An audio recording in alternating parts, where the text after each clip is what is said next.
Alabado sea Jesús. Capítulo 4 del Evangelio según San Juan.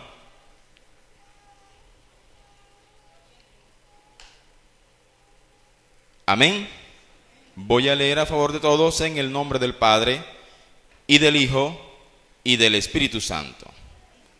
Cuando pues el Señor entendió que los fariseos habían oído decir: Jesús hace y bautiza más discípulos que Juan, aunque Jesús no bautizaba sino sus discípulos, salió de Judea y se fue otra vez a Galilea, y le era necesario pasar por Samaria. Vino pues a una ciudad de Samaria llamada Sicar, junto a la heredad que Jacob dio a su hijo José, y estaba allí el pozo de Jacob. Entonces Jesús, cansado del camino, se sentó así junto al pozo. Era como la hora sexta. Vino una mujer de Samaria a sacar agua, y Jesús le dijo: dame de beber, pues sus discípulos habían ido a la ciudad a comprar de comer. La mujer samaritana le dijo: ¿cómo tú, siendo judío, me pides a mí de beber, que soy mujer samaritana? Porque los judíos y samaritanos no se tratan entre sí. Respondió Jesús y le dijo: si conocieras el don de Dios, y quién es el que te dice dame de beber, tú le pedirías y él te daría agua viva. La mujer le dijo: Señor, no tienes con qué sacarla, y el pozo es hondo. ¿De dónde pues tienes el agua viva? ¿Acaso eres tú mayor que nuestro padre Jacob, que nos dio este pozo, del cual bebieron él, sus hijos y sus ganados? Respondió Jesús y le dijo: cualquiera que bebiere de esta agua volverá a tener sed, mas el que bebiere del agua que yo le daré no tendrá sed jamás, sino que el agua que yo le daré será en él una fuente de agua que salte para vida eterna. La mujer le dijo: Señor, dame esa agua para que no tenga yo sed, ni venga aquí a sacarla. Jesús le dijo: ve, llama a tu marido y ven acá. Respondió la mujer y dijo: no tengo marido. Jesús le dijo: bien has dicho, no tengo marido, porque 5 maridos has tenido, y el que ahora tienes no es tu marido. Esto has dicho con verdad. Le dijo la mujer: Señor, me parece que eres profeta. Nuestros padres adoraron en este monte, y vosotros decís que es en Jerusalén, que en Jerusalén es el lugar donde se debe adorar. Jesús le dijo: mujer, créeme, que la hora viene cuando ni en este monte ni en Jerusalén adoraréis al Padre. Vosotros adoráis lo que no sabéis, nosotros adoramos lo que sabemos, porque la salvación viene de los judíos. Mas la hora viene y ahora es, cuando los verdaderos adoradores adorarán al Padre en espíritu y en verdad, porque también el Padre tales adoradores busca que le adoren. Diga todos conmigo: Dios es espíritu, y los que le adoran en espíritu y en verdad es necesario que adoren. Puede sentarse, darle la gloria a nuestro Señor. A su nombre, gloria a Dios. Hace ya algunos días compartí una enseñanza similar a esta, titulada Verdaderos Adoradores. Hoy vamos a tratar de enseñar nuevamente con un poco de más profundidad. Bendito sea Dios. Y hemos tomado este pasaje porque es un pasaje muy especial, porque es quizás uno de los pocos pasajes en donde vemos a Jesús hablando a solas con otra persona. Normalmente usted encuentra a Jesús hablando con un grupo de personas, o a veces dirigiéndose a 1 o 2 personas, pero siempre en presencia de muchos. Pero en esta ocasión está Jesús y una mujer, están a solas. Y repito, en pocas ocasiones usted encuentra a Jesús dialogando a solas con otra persona. Esta es una conversación muy especial, porque nos dice mucho del carácter de Jesús como hombre, como adorador. Pero allí en ese mismo pasaje también vemos el carácter de Dios reflejado o transmitido a través de la persona de Jesús, hablándole a una mujer que nunca había visto en su vida, que como hombre nunca había conocido. Bendito sea Dios. Pero también encontramos en ese pasaje una de las facetas humanas de Jesús. Vemos que Jesús iba de Judea, se dirigía a Galilea, y dice la Escritura: y Jesús estaba cansado del camino. Alabado sea el Señor. O sea, Jesús se cansaba. Amén. Ahora, si sus discípulos fueron a comprar comida a una ciudad, es porque Jesús también a Jesús también le daba hambre. Amén. A su nombre. Pero dice que le era necesario pasar por Samaria. ¿Sí? El mundo de la teología le ha dado vuelta mucho a esa expresión, de que a Jesús le era necesario pasar por Samaria. Y mucha gente se ha preguntado, eso de que le era necesario, era sencillamente desde el punto de vista geográfico, es decir, sería que el único camino que daba de Judea a Galilea era por allí, y que no había otra forma de llegar realmente a Galilea, y por esa razón a Jesús le era necesario pasar por allí. Y mucha gente ha intentado interpretar eso desde el punto de vista geográfico, ¿verdad? Bueno, yo he estado estudiando y resulta que no había solo un camino, había muchísimos caminos. Es más, el camino por el cual Jesús tomó ni siquiera era el mejor camino. Entonces, eso hay que entenderlo más allá de lo meramente geográfico. Y a Jesús le era necesario pasar por allí porque dentro de los atributos que tenía Jesús como Dios, y dentro de los atributos que se resaltaban en la persona de Jesús, siendo Jesús Dios encarnado, era ese don de ciencia, era esa capacidad de entender, de comprender, de visualizar en dónde y en qué momento había una necesidad especial en el corazón de una persona. A su nombre, a su nombre. ¿O cree usted que fue simple casualidad que cuando Zaqueo se montó en ese árbol porque no alcanzaba a ver a Jesús por cuanto era de pequeña estatura? ¿Cree usted que fue simple casualidad que Jesús levantara la mirada cuando pasaba por allí? No. A Jesús le vino al corazón, a la mente, el que en ese árbol estaba una persona que él nunca había visto como hombre, pero que en ese corazón había una necesidad. Amén. Y de hecho le dijo, Zaqueo, desciende porque hoy es necesario que pose yo en tu casa, una necesidad. Hoy es necesario que pose yo allí. Bueno, a Jesús le era necesario pasar por Samaria porque allí había una grande necesidad. A su nombre. Así que cuando Jesús pasó por su vida, es porque él vio que en usted había una grande necesidad. Amén. Él dijo, hoy es necesario que pase yo por el camino donde se encuentra Nelfri. Allí. Es necesario que yo pase por allí. A su nombre. Bendito sea Dios. Así que Jesús, cansado del camino, se sentó allí. Sus discípulos fueron a comprar a la ciudad. Él quedó solo. Estaba cerca de un pozo. La Biblia habla de ese pozo en varias ocasiones. No vamos a hablar mucho de él hoy. Pero era costumbre de que la gente fuese a sacar agua allí. Bendito sea Dios. Es más, algunos han dicho, lo común era que se encontraran muchas personas haciendo turno o haciendo fila. Bueno, si fuera en Colombia sería haciendo fila, ¿verdad? En Colombia se hace fila para todo. Allí, normalmente hay muchas personas sacando agua. Pero ese día, por casualidad, entre comillas, había solo una mujer sacando agua. Bendito sea Dios. Y Jesús llegó allí. La mujer llega a sacar el agua. Y da la impresión de que aquella mujer no vio a Jesús, o si lo vio, lo ignoró. Alabado sea Dios. Y por eso me atrevo a decir que el Jesús que nos pintan en las películas, el Jesús que encontramos en los cuadros de las casas, no es el Jesús que nos narra la Biblia. ¿Cuál es el Jesús que usted encuentra en los cuadros de las casas? ¿Cómo es? Blanco, ¿verdad? Ojos verdes, cabello lacio y largo, manos delicadas. Oye, ese es un Jesús atractivo. Pero si la mujer se ignoró a ese Jesús, si esa mujer ignoró a Jesús, es porque la apariencia física de Jesús no llamaba mucho la atención. No se resaltaba entre los demás judíos. Su nombre. Imagínense a un Jesús blanco, alto, ojo verde, cabello lacio y largo, entre judíos morenos, cabellos crespos, con turbantes en la cabeza. Ese era un hombre que resaltaba entre los judíos de la época, que llamaba la atención. Imagínense si no tendría entonces que haber muchísimas mujeres detrás de un hombre como ese. Su nombre. Pero sin embargo, a esa mujer no le llamó la atención la apariencia física de Jesús. Y lo ignoró. Pero sí identificó algo esa mujer. Ella supo inmediatamente, al verlo, de dónde provenía Jesús. A su nombre. De hecho, cuando ella está sacando el agua, es Jesús quien inicia la conversación. ¿Sí? Léalo para que se dé cuenta. Jesús le dice a la mujer, dame de beber. Él inicia la conversación.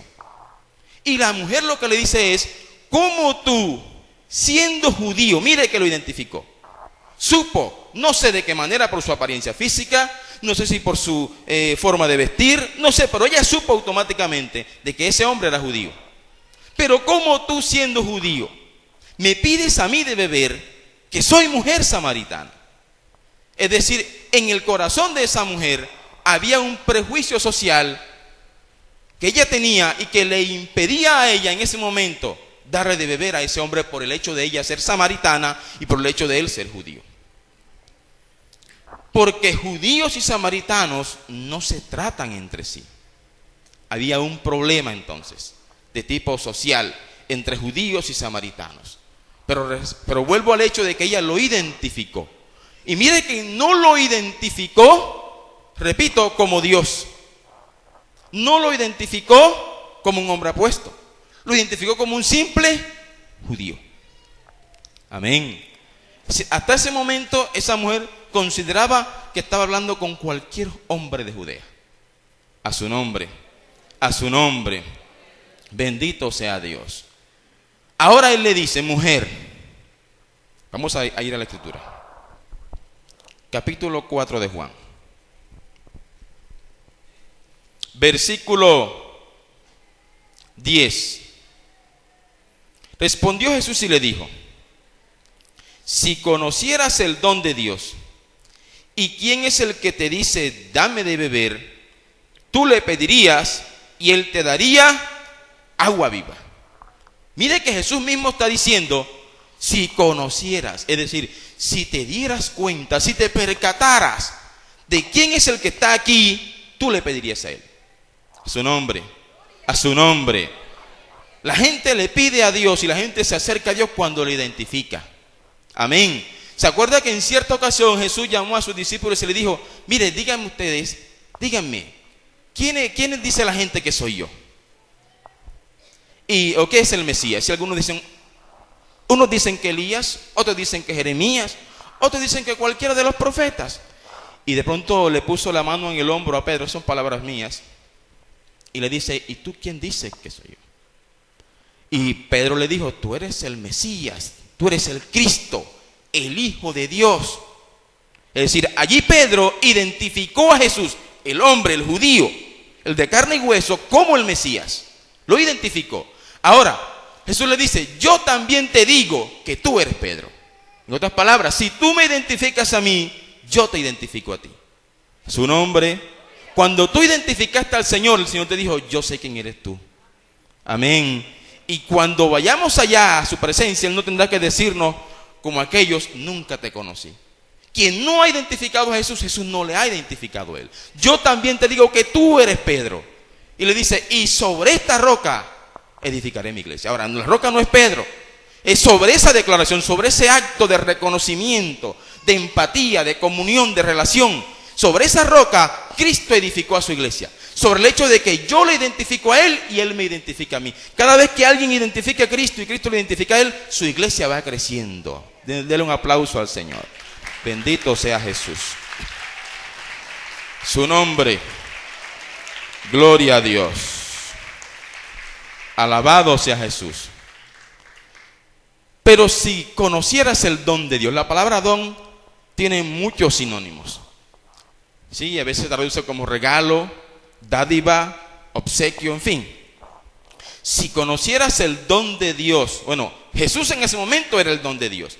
Porque de tal manera amó Dios al mundo que dio, es un don, a su Hijo unigénito para que todo aquel que en él cree no se pierda, mas tenga vida eterna. Él es el don de Dios.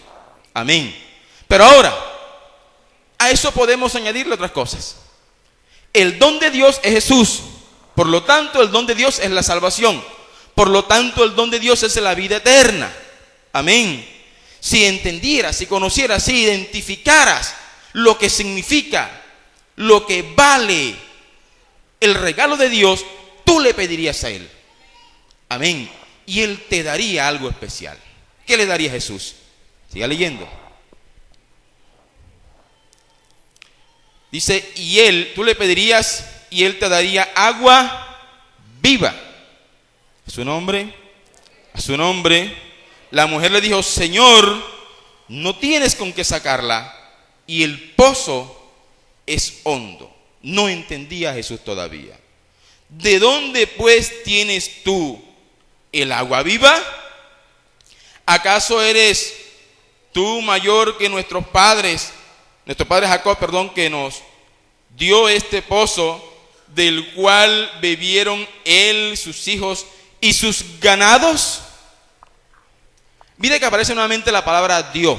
¿Acaso eres tú mayor que nuestro padre Jacob, que nos dio este pozo? Es decir, nuevamente entramos en un contraste. La mujer intenta decirle: ¿qué me puedes dar tú? Tú no tienes con qué sacarla. ¿De dónde tienes pues tú el agua viva? ¿Eres tú mayor que Jacob, que nos dio este pozo? A su nombre, a su nombre. Es decir, esa mujer en ese momento estaba en el pozo equivocado. Bendito sea Dios. Pregúntate: ¿estaré yo en el pozo correcto? ¿Estaré yo buscando agua en el lugar correcto? ¿Estaré yo reconociendo, identificando realmente cuál es Jesús? ¿Dónde está el Señor? A su nombre, a su nombre. Pero ¿cuántas veces entramos en polémica con el mismo Dios? Amén. ¿De dónde tú la tienes? No tienes con qué sacarla.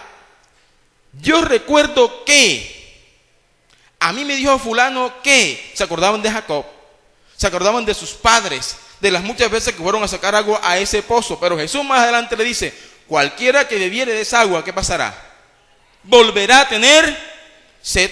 Pregúntate si sigues con la misma sed. Porque si sigues con la misma sed, es porque estás en el pozo equivocado. A su nombre, a su nombre. Pero cualquiera que bebiere del agua que yo le daré, ese no tendrá sed jamás. Jamás tendrá sed. En el pozo equivocado. Bendito sea el Señor. Ahora sigue la conversación. Versículo 12. Respondió Jesús y le dijo: cualquiera que bebiere esta agua volverá a tener sed, mas el que bebiere del agua que yo le daré no tendrá sed jamás, sino que el agua que yo le daré será en él una fuente de agua que salte para vida eterna. La mujer le dijo: Señor, dame esa agua para que no tenga yo sed, ni venga aquí a sacarla. Es decir, gente que está todos los días buscando agua en ese pozo equivocado, sigue teniendo sed. ¿Qué anhela el corazón de esa persona? Encontrar una fuente en donde beba y no vuelva a tener sed jamás. Ahora se atreve a decirle a Jesús: dame de esa agua para que yo no tenga necesidad de venir a sacarla. A su nombre, a su nombre. Ahora le dice: bueno, está bien, ve y busca a tu marido. Y la mujer le dice: no tengo marido. Ve y busca a tu marido. Bueno, ¿cómo puede usted entender eso? Vamos a conjeturar. Si hubiese sido un cristiano prudente que le va a predicar a una jovencita o a una mujer en su casa, él debe decirle a la mujer: mujer, busca a tu marido, yo no puedo predicarte a ti a solas, ¿verdad? Prudencia, ¿cierto? No sé. Lo otro es, lo natural es que lo que yo te voy a dar no lo recibas sola, lo reciba tu esposo y, si es posible, tus hijos. Es decir, Dios es un Dios de familia. 2. 3. La costumbre era que quienes iban a buscar agua al pozo normalmente eran los hombres para los animales, ¿sí? Sobre todo en esa región de Samaria. Ve y busca a tu marido. Ella le dice: no tengo marido. Le dice: bien has dicho, no tengo marido, porque 5 has tenido y el que tienes ahora no es tuyo. Eso has dicho con verdad. Cuando ella observa que Jesús ha pasado más allá de su caparazón, ha entrado a su corazón, a su mente, le ha visto su vida en retrospectiva, le dice ahora: ah, Señor, me parece que tú eres profeta. Ya ahora mire el nivel de identificación al que sube esta mujer. Ya ahora no solamente le ve como un simple judío, ahora le dice: me parece que eres profeta. Ya subió. Su nombre, alabado sea Dios. Hemos identificado a hombres Pero también a veces hemos identificado profetas, su nombre, porque han descubierto nuestro corazón, porque nos han dicho lo que hemos hecho, a veces lo que hemos pensado. Alabado sea Dios. Me parece que eres profeta. Le identificó como profeta. Ahora, note lo siguiente, da la impresión, a mí me da la impresión, de que la mujer como que intenta cambiar la conversación, ¿verdad? Cuando le confronta con su pecado, la mujer como que volca su conversación a otra cosa. Miren lo que dice. Versículo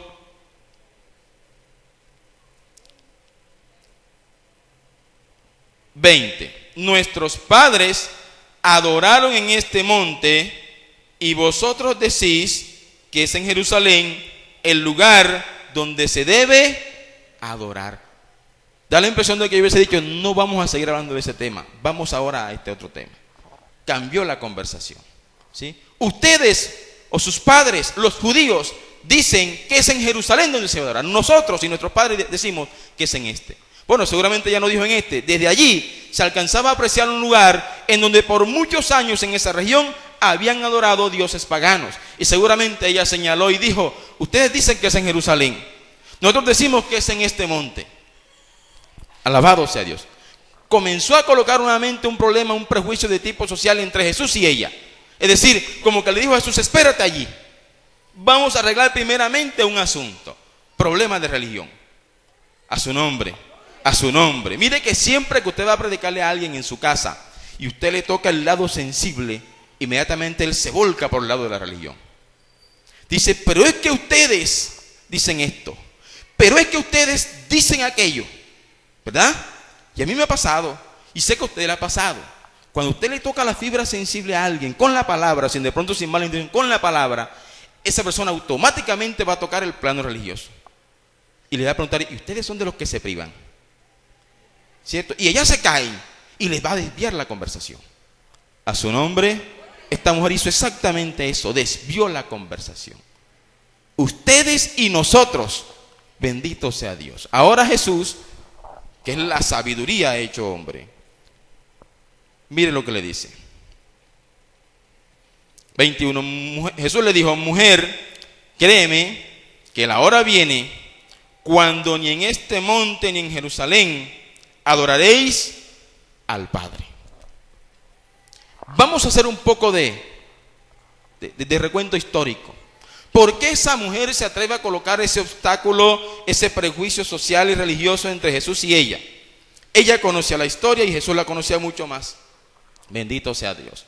Cuando Dios llamó a Israel y lo llevó a la tierra prometida, después de eso Dios llamó a David y le dijo a David, David, tú vas a escoger un monte. Y más, David compró una era, compró un gran campo, un gran terreno, la compró. Y aunque quisieron dársela, porque era rey, él dijo, no señor, yo la compro, yo pago por ella, porque no le voy a dar a Jehová nada que no me cueste. Y se la compró. Y dijo, este lugar, esta era, este espacio, este terreno, va a ser destinado de manera exclusiva para hacerle casa a Jehová. Y David tenía en su corazón el deseo de construirle una gran casa a Jehová para que Dios se manifestara desde esa casa y hablara al sacerdote y el sacerdote transmitiera la palabra al pueblo. Pero Dios le dijo a David más adelante, tú no vas a edificarme casa. Sí, porque tu reino le dio algunas razones, entre esas que él había sido un hombre derramador de mucha sangre. Su reino había sido empañado por muchas guerras. Le dijo, pero tu hijo Salomón, ese me va a edificar casa. Así que David organizó todo en ese momento para que a Salomón le quedara más fácil el trabajo. Le dejó planos, le dejó material, le dejó toda la logística prácticamente elaborada. Y Salomón lo que tuvo que hacer fue buscar los materiales, los trajo desde el Líbano o desde Fenicia, trajo madera, trajo piedra de cantería, buscó oro en las minas allá en Arabia, en fin, buscó de todo tipo de materiales y se creó el majestuoso templo, al que le llamamos majestuoso templo de Salomón. Una gran edificación. Y Dios se manifestó muchísimas veces desde ese templo. Alabado sea Dios. Pero Dios mismo al pueblo le había ordenado que era allí en Jerusalén, que era en ese monte en donde se debía adorar a Jehová. ¿Sí? Él dijo, en este lugar donde yo he puesto mi nombre, allí me buscaréis, allí me adoraréis, allí me invocaréis y yo me manifestaré al pueblo. Se lo dijo Dios a Salomón, se lo dijo a los sacerdotes, se lo dijo a todo el pueblo. A su nombre, a su nombre. Vamos por favor al primer libro de los Reyes, capítulo 9. Primer libro de los Reyes, capítulo 9. Gloria a Jesús. Alabado sea nuestro Dios. Primer libro de Reyes, capítulo 9, dice: cuando Salomón hubo acabado la obra de la casa de Jehová y la casa real y todo lo que Salomón quiso hacer, Jehová apareció a Salomón la segunda vez como le había aparecido en Gabaón, y le dijo Jehová: yo he oído tu oración y tu ruego que has hecho en mi presencia. Yo he santificado esta casa que tú has edificado para poner mi nombre en ella para siempre, y en ella estarán mis ojos y mi corazón todos los días. Y si tú anduvieres delante de mí, como anduvo David tu padre, en integridad de corazón y en equidad, haciendo todas las cosas que yo te he mandado, y guardando mis estatutos y mis decretos, yo afirmaré el trono de tu reino sobre Israel para siempre, como hablé a David tu padre, diciendo: no faltará varón de tu descendencia en el trono de Israel. Mas si obstinadamente os apartareis de mí vosotros y vuestros hijos, y no guardareis mis mandamientos y mis estatutos que yo he puesto delante de vosotros, sino que fuereis y sirviereis a dioses ajenos y los adorareis, yo cortaré a Israel de sobre la faz de la tierra que les he entregado, y esta casa que he santificado a mi nombre, yo la echaré de delante de mí, e Israel será por proverbio y refrán a todos los pueblos. Y esta casa que estaba en estima, cualquiera que pase por ella se asombrará y se burlará y dirá: ¿por qué ha hecho así Jehová a esta tierra y a esta casa? Y dirán: por cuanto dejaron a Jehová su Dios, que había sacado a sus padres de tierra de Egipto, y echaron mano a dioses ajenos y los adoraron y los sirvieron, y por eso ha traído Jehová sobre ellos todo este mal. Dios dijo: me voy a manifestar desde allí, pero guarden mi palabra. ¿Sí? Así de sencillo se los digo. Porque si no, yo voy a encargar de que esta casa sea desolada y de que ustedes sean trasladados a diferentes lugares, a esclavitud sean llevados. Se los dijo allí, a su nombre. Así que para cualquier judío era claro que el lugar donde Dios había, o que Dios había seleccionado para poner allí su nombre, ¿dónde era? Jerusalén. Específicamente el templo, específicamente el monte Moriah. Es decir, en el mismo lugar donde muchísimos años atrás, ¿se acuerda cuando Abraham iba a sacrificar a Isaac? En ese mismo lugar en donde colocó Abraham el altar, cuando llamó a su hijo, y su hijo le preguntó: padre, hay leña, padre, aquí está el altar, padre, hay todo, pero yo no veo cordero. En el mismo lugar en donde Abraham le dijo: hijo, tranquilo, porque Jehová se proveerá de cordero, allí mismo se edificó el templo. Actualmente se le conoce como la explanada de las mezquitas allá en Jerusalén. Es un lugar en donde que está dividido por la mitad, y a un lado está lo que queda del templo de Jerusalén, y al otro lado está la mezquita de Omar o la cúpula de la roca, adorada por los musulmanes. Es un lugar de muchos conflictos políticos, religiosos, sociales allí. Pero sigue existiendo ese lugar donde Abraham iba a sacrificar a Isaac. Ahí se edificó el templo. Entonces, en ese lugar, todo judío o todo varón judío subía 3 veces al año. Levítico capítulo 23 habla de que 3 veces al año todo varón debía subir a Jerusalén a adorar a Dios. En la fiesta de la Pascua o fiesta de los panes sin levadura, en la fiesta de Pentecostés y en el día de la expiación. 3 veces al año debían subir a Jerusalén. Y ellos sabían eso. No importa dónde se encontraran, de allí subían a Jerusalén. Hasta nuestros días, muchos judíos de todas las partes del mundo, cada cierto tiempo viajan a Jerusalén a hacer fiesta. Ellos saben que ese fue el lugar que Dios escogió. Por eso que la mujer le dice a Jesús: ustedes dicen que es en Jerusalén donde se debe adorar. Y los judíos tenían la razón. Ahora, ¿por qué ella dice: nuestros padres dijeron que es en este monte? Resulta que cuando Salomón heredó su trono a su hijo Roboam, Roboam se apartó de Dios o hizo las cosas que no le agradaban a Dios, y su reino, que eran 12 tribus, 12 grandes familias, fue dividido, y entonces al norte quedaron 10 tribus y al sur quedaron solo 2. ¿Sabe cuántas le quedaron a Roboam? 2 solamente, por haberse apartado del camino de David, su abuelo. Su nombre. Vino Jeroboam, mire, el que se llevó las 10 tribus, y dijo: aquí hay un problema religioso. ¿Cuál es? Que cuando estos que quedaron aquí a mi cargo se den cuenta o se acuerden de que Dios mandó que la adoración, o que es en Jerusalén donde se debe adorar a Dios, ellos van a querer irse para allá. Así que debo buscarme la forma, debo crear la estrategia de que esas 10 tribus se queden conmigo y no vean la necesidad de irse a Jerusalén, que quedó del otro lado de la frontera.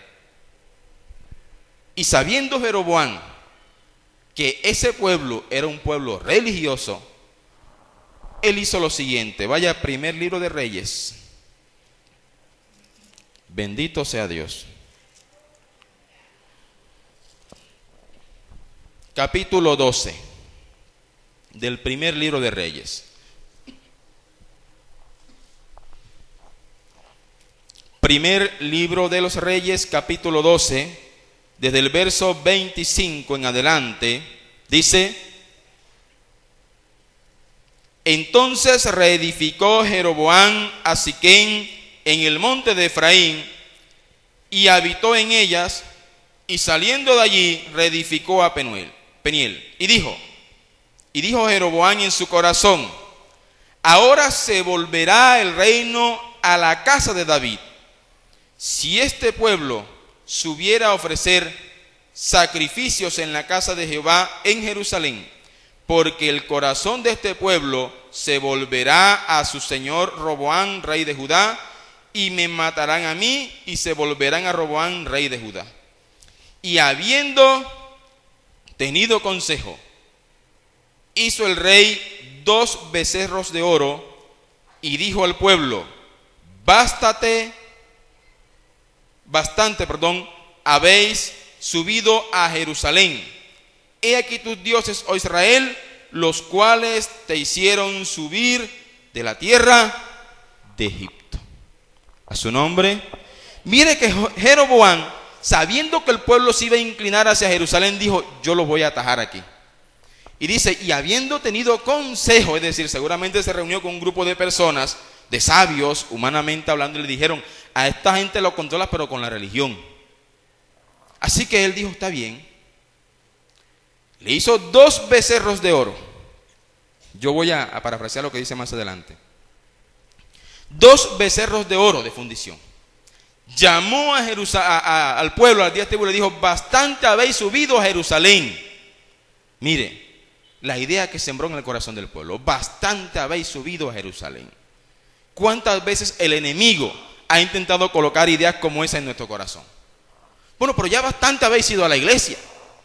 Bueno, pero ¿cuántas veces tú habrás de subir a ese lugar?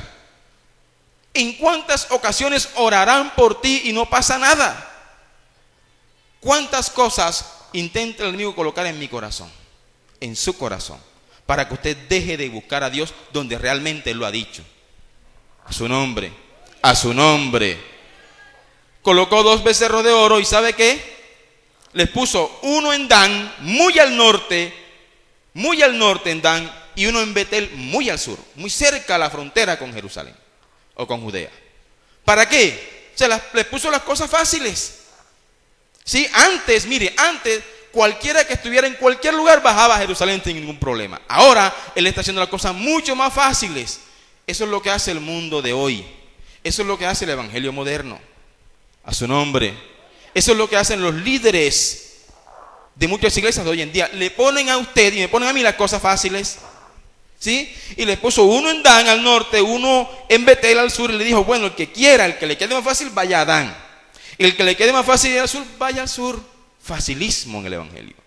Facilismo en las cosas de Dios. A su nombre. A su nombre. Bendito sea el Señor. Y el pueblo se contentó con eso. ¿Y sabe qué? Jeroboam se le presentó otro problema. ¿Cuál es? que los sacerdotes, los levitas, que sabían la ley de Dios, dijeron, pero que eso no nos ha sido mandado a nosotros. Nosotros no podemos adorar, no podemos, alabar al Señor, sacrificar en esos lugares, en esos templos, en esos altares paganos. ¿Sabe qué hicieron los levitas en ese momento? Hicieron lo correcto. Todos se fueron a Judea. Nos mudamos de aquí. Se trastearon. Eso hace el siervo de Dios. Eso hace el varón de Dios. Cuando las cosas se las ponen fáciles e identifica que eso no proviene de Dios, dice, de aquí me voy. Sí, porque tengo que ir donde realmente Dios me dijo que es donde debo adorarle. A su nombre. Por eso la Biblia dice que el sabio ve el mal y ¿qué hace? Se aparta. El sabio ve el mal y se aparta. No se queda allí contemplándolo. A su nombre.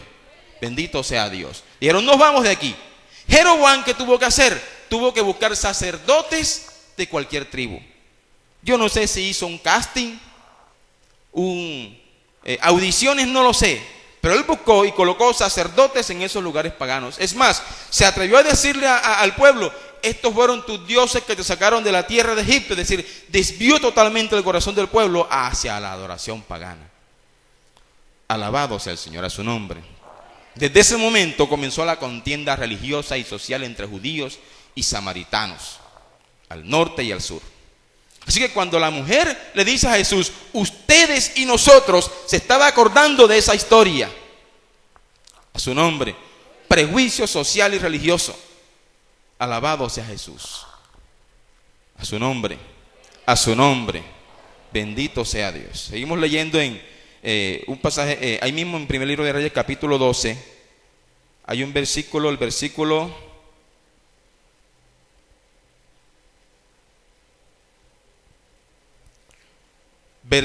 33.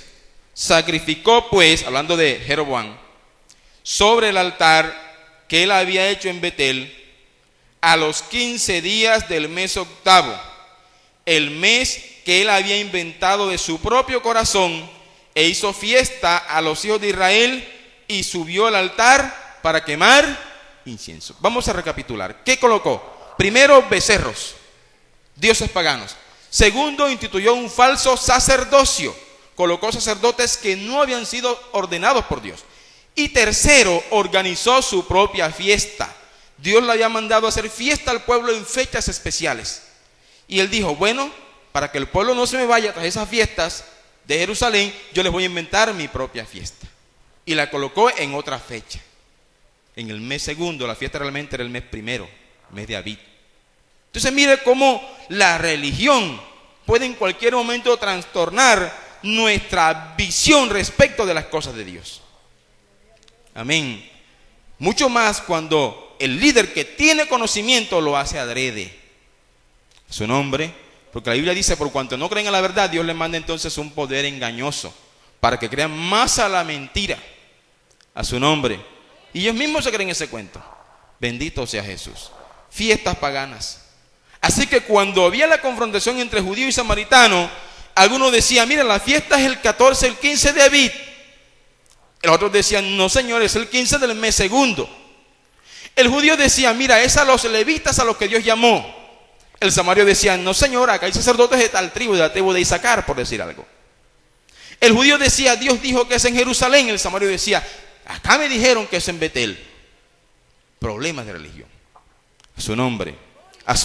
Pero el problema no está en la religión, o la idea no es que usted esté en una o en otra religión, sino que usted logre identificar a Jesús.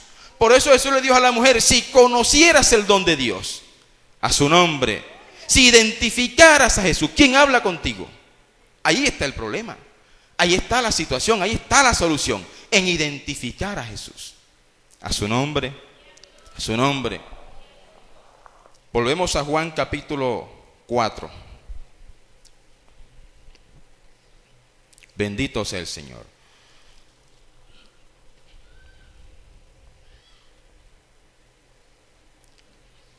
Versículo 21. Jesús le dijo, mujer, créeme que la hora viene cuando ni en este monte ni en Jerusalén adoraréis al Padre. Vosotros adoráis lo que no sabéis. Nosotros adoramos lo que sabemos, porque la salvación viene. Ahora está hablando como judío. Ustedes adoran lo que no saben. ¿Qué adoran ellos? Un becerro, dios pagano. Nosotros adoramos lo que sabemos, y si tenemos la historia bíblica que nos demuestra eso. Porque la salvación viene de los judíos. Le está hablando como buen judío, y eso es una gran verdad. La salvación viene de los judíos porque Jesús vino de los judíos. Amén. Pero él dice, mira, viene la hora en que ni en este monte que tú señalas, ni en Jerusalén adoraréis al Padre. Porque es que en ese momento había un problema en cada lugar. Vamos a ver cuál era el problema. Versículo 23. Mas la hora viene y ahora es cuando los verdaderos adoradores. ¿Cuál era el problema que había? Según lo que infiero de allí. Que ni en Jerusalén, ni en Betel, ni en toda Samaria había verdaderos adoradores. A su nombre. Es posible que en la religión pagana tradicional no se encuentren verdaderos adoradores, y seguramente los hay.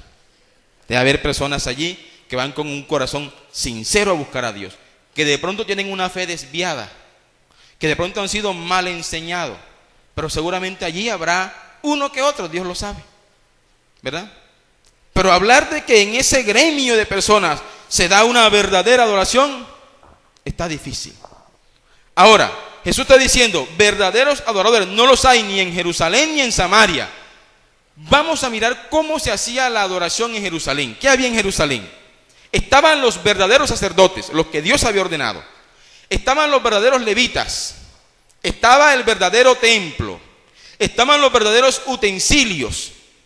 Había cantores, porteros, había de todo. Todo se hacía conforme lo había trazado la religión, conforme lo había trazado la Torá, la ley. Todo se hacía de esa manera. Sin embargo, Jesús dice, verdaderos adoradores allí no los hay.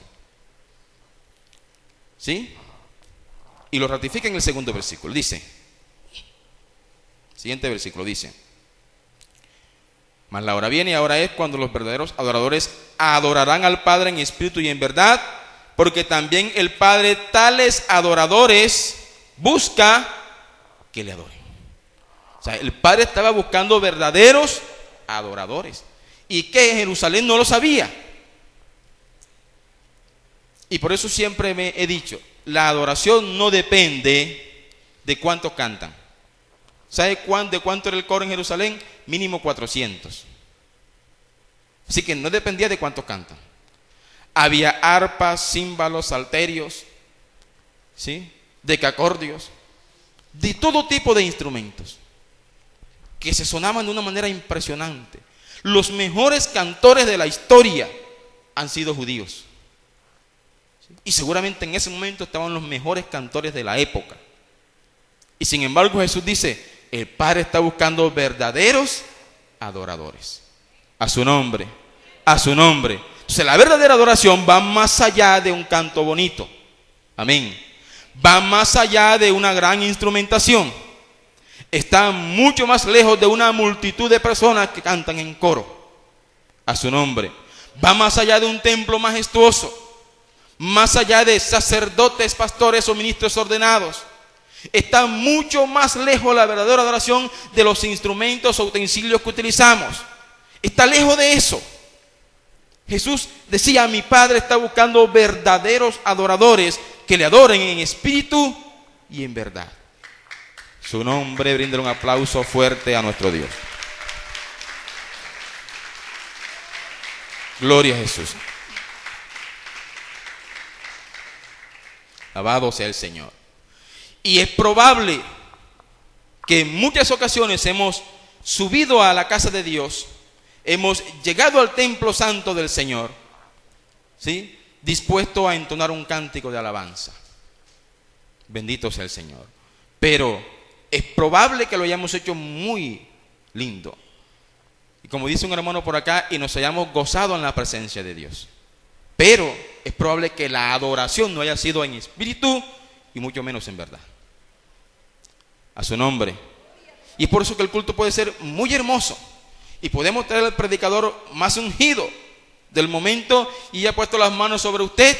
Y usted dice, y yo no sentí absolutamente nada. A su nombre. Y no pasó nada. Y usted veía a uno danzando, a otro hablando en lengua, al otro compungido llorando y dice, yo no sentí nada. Porque no había verdadera adoración.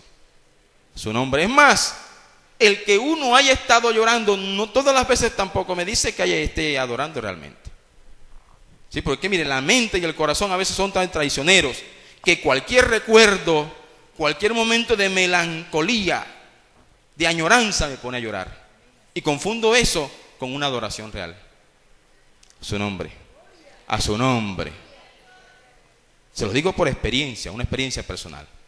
A veces uno siente que le da el mensaje o la adoración lo pone a llorar, pero a veces es un recuerdo que le trajo a uno un momento de melancolía y lloró. ¿Sí? Pero no porque realmente mi corazón se estaba derramando ante la presencia del Señor. Bendito sea Dios. Entonces, tenemos que tener bien claro cuando mi corazón realmente está adorando a Dios. Alabado sea Jesús. Imagínense, si no lo adoraban en Jerusalén, menos en Samaria, en donde lo que había era un dios pagano. Alabado sea Jesús. Así que la gente transita detrás de los ídolos paganos y creen que están adorando a Dios. Por eso un profeta dice, creen adorar a Dios, pero honran a sus ídolos. Bendito sea Jesús. A su nombre. A su nombre. Siga leyendo. Versículo 24. Dios es espíritu y los que le adoran en espíritu y en verdad es necesario que adoren. Es necesario que los que le adoran lo hagan en espíritu. La palabra espíritu está con E minúscula. No se está refiriendo a esos seres sin cuerpo, ¿sí?, caídos del cielo o a los ángeles. No. Está hablando de la actitud del corazón. Está hablando de la forma en que lo hago. De cómo desde dentro fluye una verdadera adoración. Por allí hay un video. Hace como 5 o 6 años lo vi. Y hasta hace poco se popularizó por allí. De un pastor evangélico que está en una iglesia. De pronto usted lo ha visto. Y hay una alabanza de avivamiento sonando. Y el pastor comienza a danzar. Mito comienza a brincar. Y eso hace pases de champeta. Eso hace pases de caballo. Eso hace de todo tipo. Creo que hasta se tira en el suelo y da vuelta. Y la gente cantando y danzando con las palmas. Bendito sea el Señor. Y esa es la primera parte del video. Tiempo después me encontré con la segunda parte del video. En la segunda parte del video muestran en donde terminado el culto, hacen una fiesta. Era como, al parecer era como un matrimonio, era una fiesta especial. Y hacen una fiesta y usted encuentra a todo el mundo tomando cerveza, tomando el traguito de ron. Entonces fíjese, allí había danza, había palmas, y usted lo ve, usted ve el video, y usted ve mujeres vestidas, recatadas, su falda larga, su blusa, bien recatadas. Pero ¿había allí verdadera adoración? No. Y seguramente el que solamente fue a la primera parte del culto se fue diciendo, qué iglesia tan ungida. Y se mueve el Señor de una manera tremenda. Bendito sea Jesús. Pero no es eso lo que determinaba una verdadera adoración. Espíritu y en verdad, actitud de corazón. Amén. Acuérdense aquella parábola que Jesús narró. 2 hombres subieron a orar a la misma hora al templo. Uno era fariseo y el otro era publicano. El fariseo, estando en pie, dice la Escritura, oraba consigo mismo diciendo, Señor, te doy gracias porque no soy como los otros hombres. Doy diezmos de todo lo que gano. Ayuno 2 veces a la semana, y comenzó a hacer alarde de todo lo que religiosamente y puntualmente él hacía. Es más, y dijo, y te doy gracias porque no soy como ese publicano. Como ese publicano. ¿Qué pensaba él que era ese publicano? ¿O qué se suponía en el mundo de ese momento que era un publicano? Una persona que recogía impuestos. Pero era una persona que recogía más de lo que la ley le pedía recoger. ¿Para qué? Para llenar sus propios bolsillos. Gracias porque no soy como ese publicano señalador. Usted mire, una persona seguramente muy bien vestida, muy reconocida, de buen hablar, era una oración muy elocuente. Pero aquel hombre, aquel publicano, dice la Escritura, hablando Jesús, que estaba de rodillas, estaba hincado, postrado en su rostro, y dice que no tenía fuerza, no tenía valor ni siquiera para levantar su rostro, su cabeza. Y le decía a Dios: Señor, sé propicio a mí, que soy pecador. Y dice Jesús: de cierto os digo, que ese descendió justificado antes que el otro. Pregunto, ¿dónde estaba la verdadera adoración allí? ¿En el fariseo o en el publicano? Y seguramente el fariseo se fue tranquilo, dice: ya oré, me siento tranquilo. Se fue tranquilo. Y seguramente al día siguiente vino nuevamente, y todos los días lo hacía religiosamente y puntualmente en la casa de Dios, y a aquel le bastó una sola vez para llegar y tocar el corazón de Dios. A su nombre. Y no había mucha palabra de oración, mucha elocuencia, que había un corazón contrito y humillado. Verdadera adoración. Cuando me humillo delante del Señor, entonces entiendo que todo cuanto yo haga a partir de ese momento en que me convertí al Señor hasta nuestros días, tiene que rendirle alabanza plena a mi Señor. Amén. Es más, todo lo que dicen de usted bueno es una alabanza para Dios. Y le preguntaba a unos hermanos: ¿a qué padre no le gusta que hablen bien de su hijo? Dígame aquí, levanta la mano el padre que no le gusta, que le da rabia que hablen bien de su hijo. Yo creo que a nadie. Bueno, a nuestro Padre Celestial le gusta que digan: Pedro es un varón de Dios. Eso es una alabanza para Dios. Amén. ¿Cómo se comporta mi hijo? Eso es una alabanza para Dios. ¿Por qué? Porque estoy haciendo las cosas con verdadera actitud. A su nombre. A su nombre. Le contaba el testimonio de los hermanos que cuando uno escucha ese tipo de expresiones, a uno como el que el corazón se le intenta hinchar. Un día pasaba por la sala, enfrente de, allá en la escuela, pasaba enfrente de la sala de informática, 6:30 y tanto de la mañana, y cuando voy pasando, escucho que hay una discusión dentro, unos profesores discutiendo. Y alcanzo a escuchar cuando una profesora le dice a un profesor: yo aquí solamente confío en el profesor Nelfri.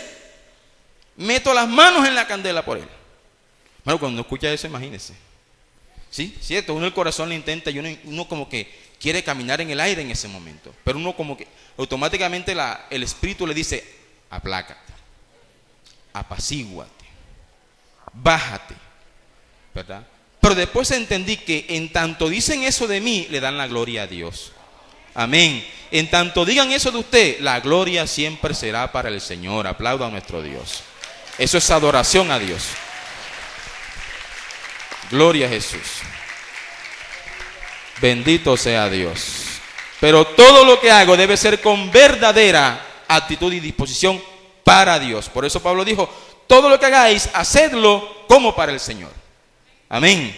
Bendito sea Dios. Vaya a Mateo, Evangelio según San Mateo, Marcos capítulo 12. Marcos capítulo 12.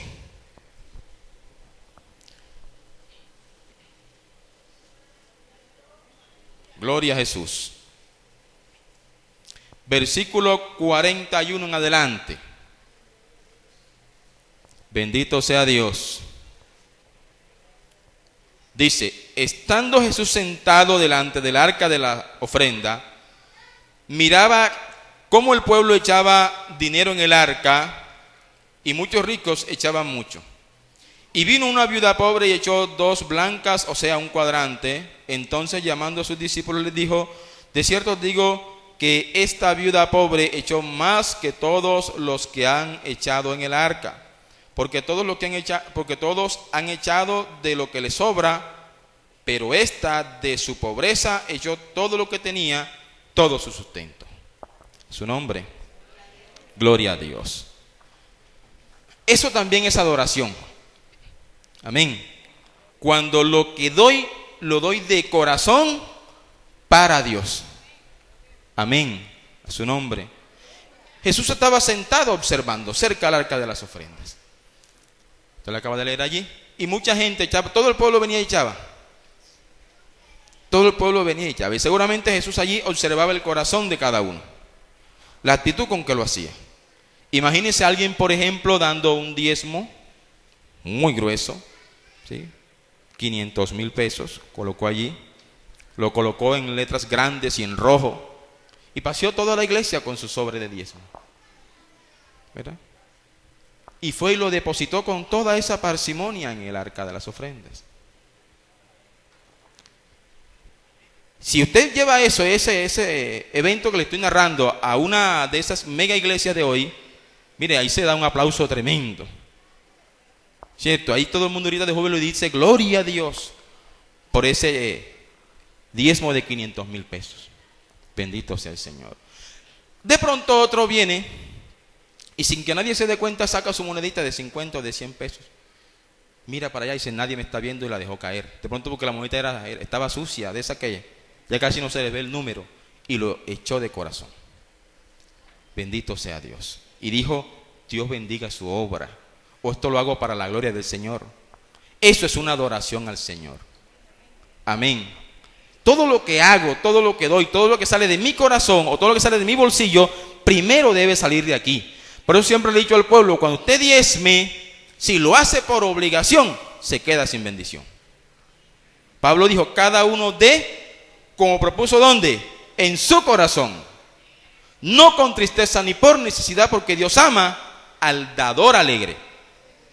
Y no me gusta esa traducción que dice Dios bendice al dador alegre, porque solamente nos remitimos a la bendición que viene de Dios. No, Dios ama a su nombre, al dador alegre. Entonces, si lo hago de corazón para Dios, Dios me bendice independientemente de cuál sea el monto. Y eso es verdadera adoración a su nombre. Pero si doy el diezmo por necesidad, por obligación, yo me quedo sin bendición. ¿Sabe quién queda con bendición? La iglesia. Porque lo que usted da, la iglesia se beneficia de eso. Pero usted se quedó sin bendición. Eso no es verdadera adoración. Amén. Adoraréis al Padre en espíritu y en verdad. Y si lo hago de esa manera, no lo estoy haciendo en verdad. Estoy diciéndolo para que me vean. Por eso Jesús dijo, algunos oran, se van a la plaza pública y oran en voz alta, para que todo el mundo los vea. Y él dice, de cierto les digo que ya tienen su recompensa. ¿Cuál es la recompensa? Que ya los vieron, que ya se llevaron el aplauso, que ya alguien dijo, ¿cómo predica? Esa es su bendición, esa es su recompensa, y no tiene nada más. Mas tú cuando ores, cierra la puerta, sin que nadie te vea. Eso es disposición de corazón, verdadera adoración. A su nombre, bendito sea Dios. Mateo capítulo 28. Capítulo 25, perdón. Mateo capítulo 25. Capítulo 25. Bendito sea nuestro Dios.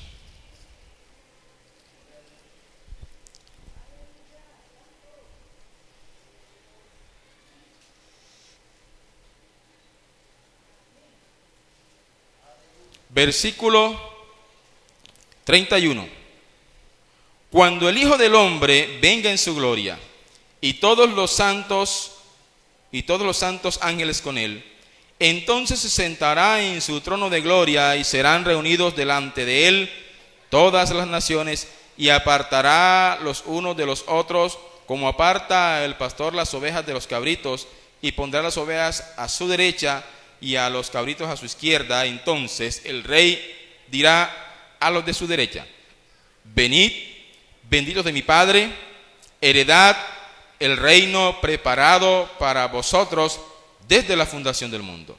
Porque tuve hambre y me disteis de comer, tuve sed y me disteis de beber, fui forastero y me recogisteis, estuve desnudo y me cubristeis, enfermo y me visitasteis, en la cárcel y vinisteis a mí.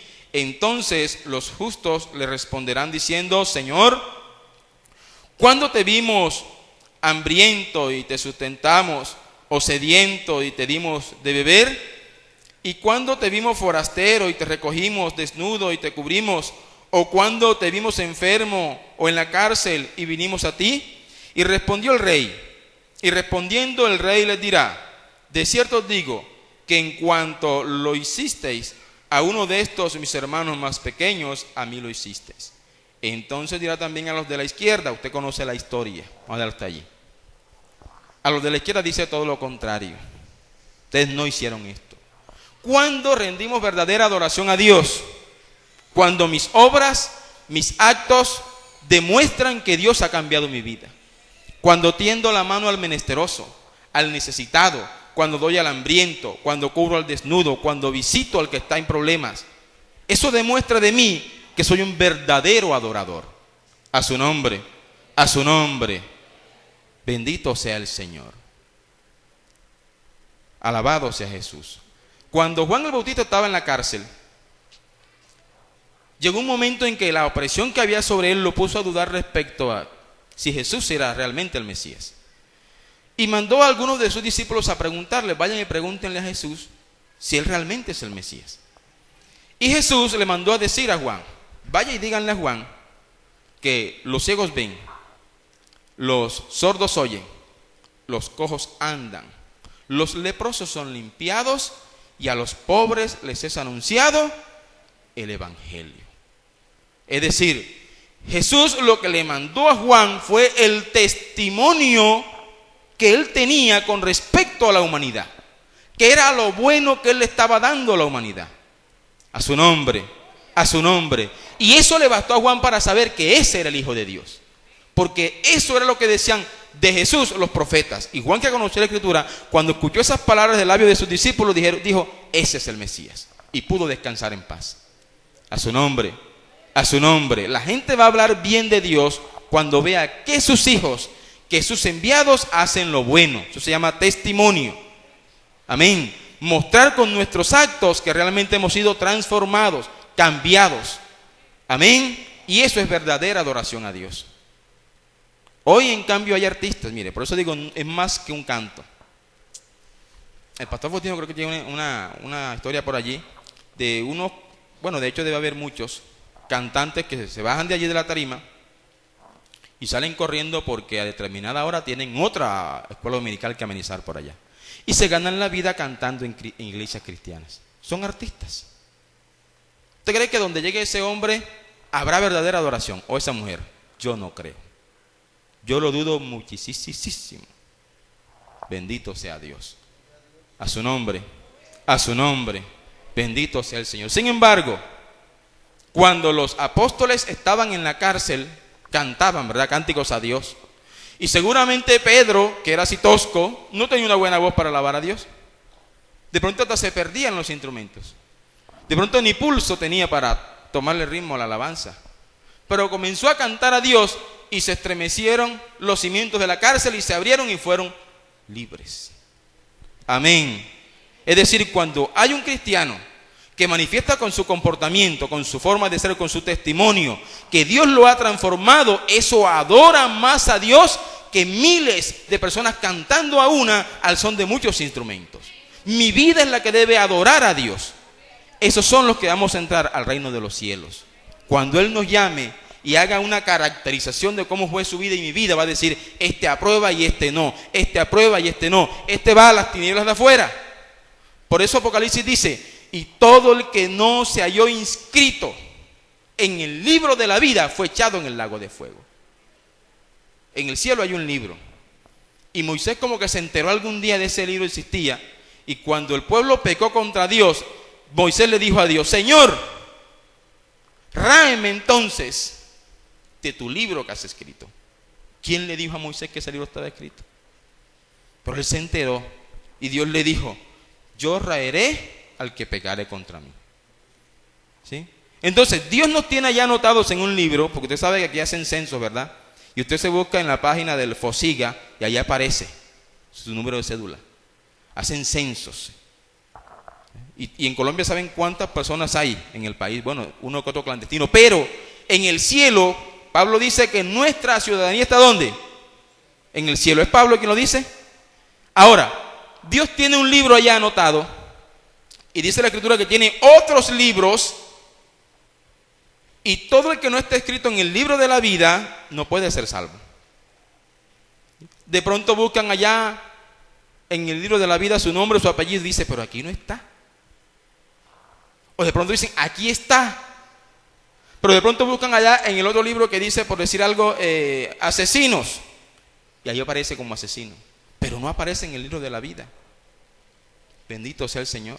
Los que van a ser inscritos en el libro de la vida son todos aquellos que, habiendo identificado al Señor, estando ya junto a Él, no le reconoció solamente como judío, no le vio solamente como profeta, sino que le identificó como Mesías. Esos van a ser escritos en el libro de la vida porque se han dispuesto a rendir a Dios una verdadera adoración. Y entonces Dios lo borra del libro del adulterio y los escribe en el libro de la vida. Y cuando se ha llamado a lista y usted aparezca en esa lista, en ese libro, entonces usted será salvo y se regocijará en la presencia del Señor. Bendito sea Dios. Pero mi adoración, o la verdadera adoración, debe ser permanente, las 24 horas del día. Que aun cuando esté solo en mi cuarto, yo esté en una actitud de adoración a Dios. ¿Cómo? Haciendo lo bueno.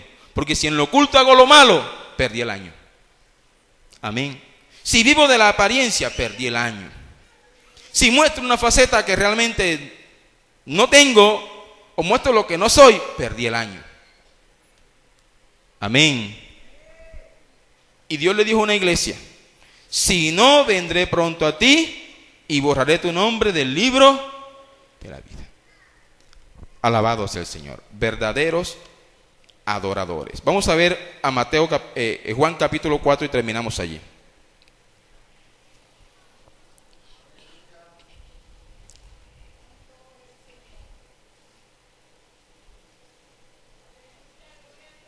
Gloria a Jesús. Versículo 25. Le dijo la mujer: sé que ha de venir el Mesías, llamado el Cristo. Cuando Él venga, nos declarará todas las cosas. Jesús le dijo: yo soy el que habla contigo. En eso vinieron sus discípulos y se maravillaron de que hablaba con una mujer. Sin embargo, ninguno dijo: ¿qué preguntas o qué hablas con ella? Entonces la mujer dejó su cántaro y fue a la ciudad y dijo a los hombres: venid, ved a un hombre que me ha dicho todo cuanto he hecho. ¿No será este el Cristo? Entonces salieron de la ciudad y vinieron a él. Entre tanto los discípulos le rogaban diciendo: Rabí, come. Él les dijo: yo tengo una comida que comer que vosotros no sabéis. Entonces los discípulos decían unos a otros: ¿le habrá traído alguien de comer? Jesús le dijo: mi comida es que haga la voluntad del que me envió y que acabe su obra. ¿No decís vosotros: aún faltan 4 meses para que llegue la siega? He aquí os digo: alzad vuestros ojos y mirad los campos, porque ya están listos para la siega. Y el que siega recibe salario y recibe fruto y recoge fruto para vida eterna, para que el que siembra goce juntamente con el que siega. Allí pasó algo. La mujer se va a la ciudad y le comenta todo lo que había pasado con Jesús y le dice: me parece que ese es el Cristo. Los hombres entonces, oyendo a esa mujer, se disponen a ir al encuentro con Jesús. Mientras tanto, Jesús, conversando desde allá arriba con sus discípulos, le dice: ¿no decís vosotros que faltan 4 meses para que llegue la siega? Pero yo os digo: mirad los campos que están blancos. En ese momento, dice la historia, que se celebraba allí en Samaria una fiesta en donde era costumbre que todas las personas se vistieran de blanco.